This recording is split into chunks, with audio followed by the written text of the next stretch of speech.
Madam Speaker, I call Sam Oxford. as the youth member for the Coromandel, it is in my electorate's greatest interests, as an area with over 400 kilometres of coastline, that we acknowledge and address the threat that climate change poses to our homes and lifestyle. While I do believe the bill in question is taking a step in the right direction, I do not believe that it is, in its current form, is taking a big enough step towards the all-important 100% renewable energy target that we should be aiming to reach, instead of the 90% target that is specified.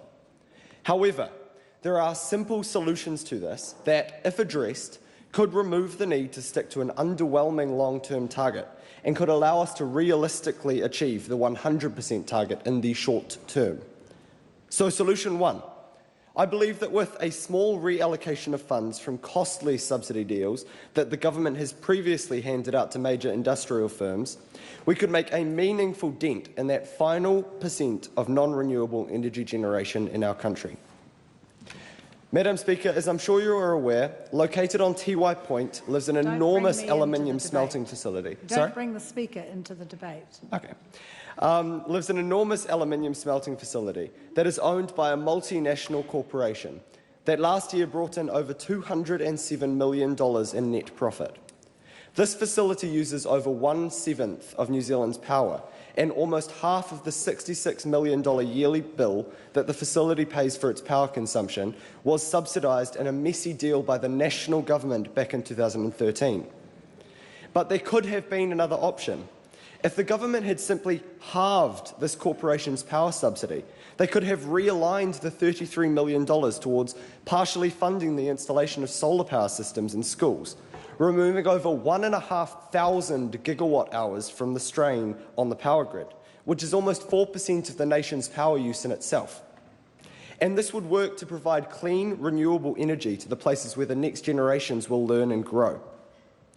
This could have also saved the Ministry of Education over $20 million a year in power bills that could then be reinvested into learning resources and continuing to increase the quality of education that Kiwi kids deserve.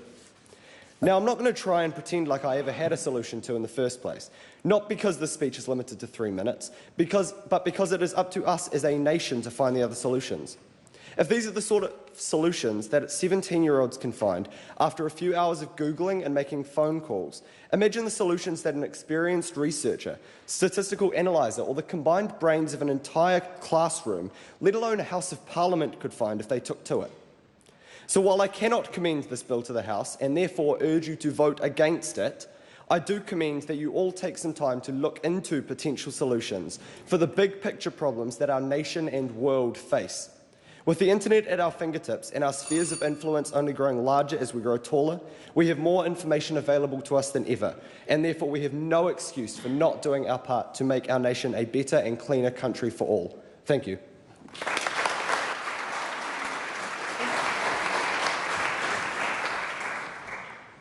Are you calling? Yeah, Madam Speaker. I call Gwen Paralag. Madam Speaker,